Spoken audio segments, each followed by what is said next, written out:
The title right. I got a movie deal. Now, I've been wanting to make this series for a really long time, but first let me go ahead and go into a bit of backstory. Ever since I first got introduced into the film world at the age of well, nothing, but ever since I first wanted to be a part of the film world at the age of 13 back in 2010 July, where I made this. Where'd you find this? Oh my god.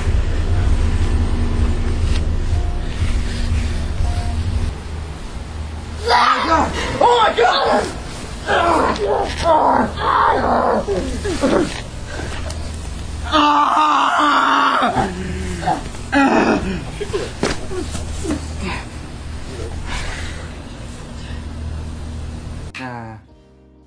Terrible.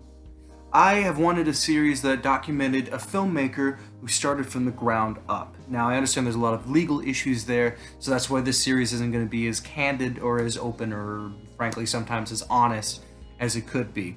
But yeah, back whenever I was living in California, I was working on a house. Dude had a lot of money, and I saw him wearing a Star Wars hat and started talking to him about Star Wars, and you know, he was giving me he was really testing to see how much of a fan I was about you know, see if I knew the names of banthas and sarlaccs and all that stuff. And once I kind of passed those tests, we started talking about the scripts of the new one, and he said something like, oh, if I was a screenwriter, I would write it this way. And I was like, oh, are you a writer? And he says, no, but I have this friend who's a producer who's always asking me to write some stuff. And I said, I'm a screenwriter. And he said, great, put you two in contact. And then it all took off from there. It's really remarkable how fast everything went. But here's the thing, I didn't have very much experience at all. If you've seen any of my other channels, even the one that's dead and burned, I went to film school for a little bit, a couple of months before the floor kind of dropped out of me financially the first time in LA, LA Take One, as I like to call it, and I had to move back and leave that school, but I did learn a little bit about framing shots and directing and stuff like that, but not too much on writing.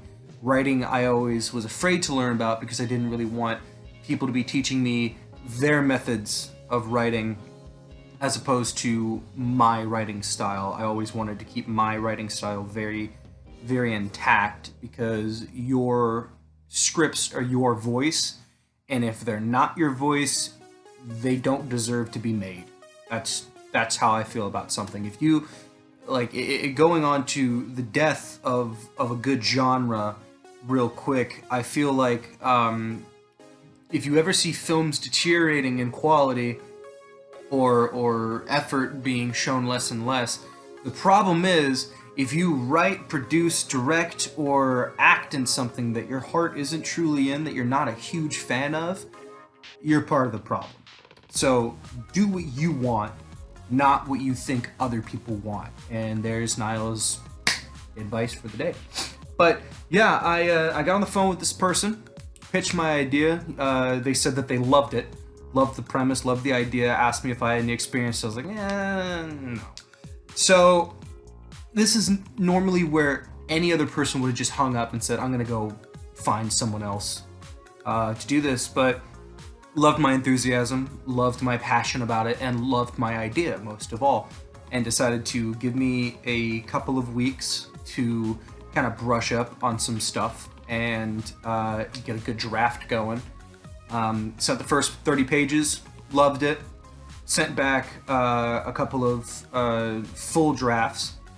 You know, the first draft I sent was about 90 pages, and then I went back and edited it, and I have a real problem with kind of George Lucasing my work until it's published. So I won't break that rule. Once it's out there, it's out there. I can't really do anything about it except for the Simon Trill director's cut. But that's neither here nor there. So yeah, I sent it back to him. It was about like 120 pages, something like that. Where when you're dealing with horror, which is, as you probably guessed from the rest of the stuff on the channel, that's what I'm doing, is horror. 90 pages is the sweet spot. Can't be too long, can't be too short. And I realized that for the first studio film that I do, I should probably dial it back a little bit, not be as ambitious. And just kind of go do the normal beats, but put in my style of flair.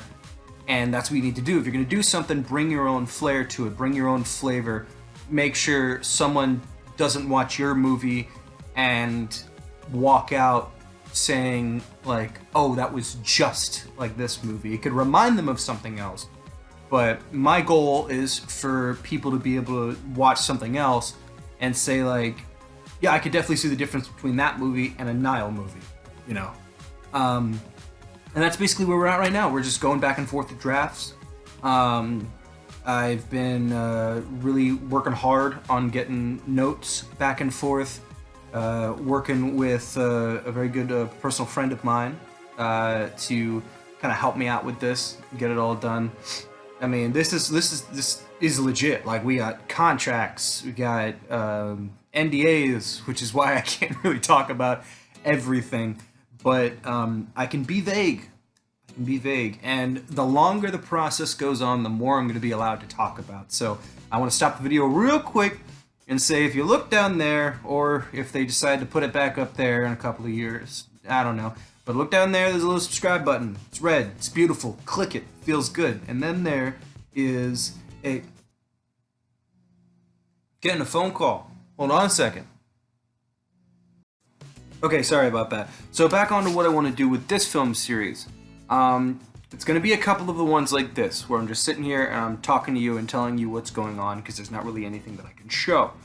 But after that process moves forward, I will be able to show you a lot more. Hopefully, I plan to be heavily involved in the production of it once it goes into production. In fact, as involved as anyone possibly could be, naturally. And you will hopefully be seeing all of that. So I dream of a day where you click on this playlist, this is the first video, and then the last video is like the video vlogging the premiere, where I take you guys with me. So yeah, that bell right there, that's where I was, just remembered it. That bell right there will tell you every time one of these things come out, so you can so I can tell you what's going on with this. And hopefully for young filmmakers, just a bit of advice. Unfortunately, this isn't the 20s anymore. That's a lesson I had to learn the hard way. You can't go into a script and be like, I got a picture that's gonna knock your socks off, unlike anything you've ever seen before. It won't work. People don't want to listen to you. You gotta know someone who knows someone, or you just gotta know someone. So my suggestion is live in California. I mean, it's very possible to do it in other places. Like right now, I'm in Texas. If you've seen a lot of my other vlogs, you kind of know why I'm in Texas. LA Take Two really took a lot out of me. I took the starving artist thing a bit too far, got a little too hungry, and then lost my place, and really didn't have anywhere else to go.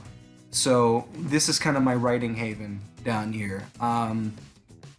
But even in Texas, there's some people that you just like, you gotta get into the groups, the filmmaking groups, get into like the Facebook groups and all that stuff, meet up with people, schmooze, you know, any chance you get. If there's someone that seems like they could help you, even if they haven't given you a reason that says that they can, if they could, explain your situation, say, this is who I am, this is what I want to do.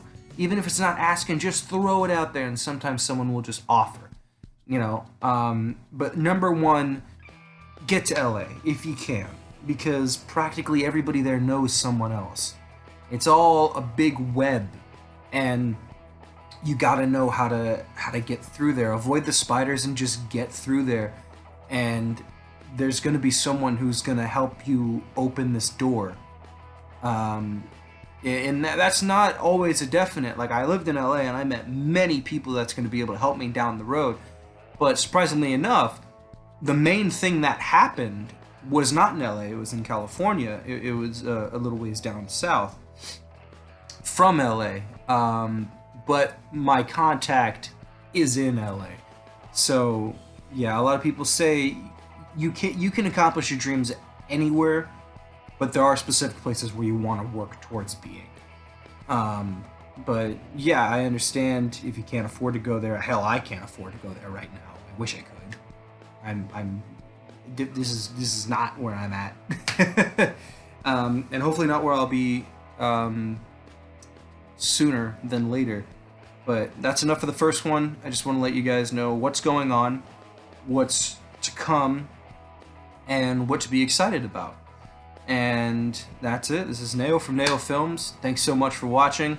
You can check out the short films over there.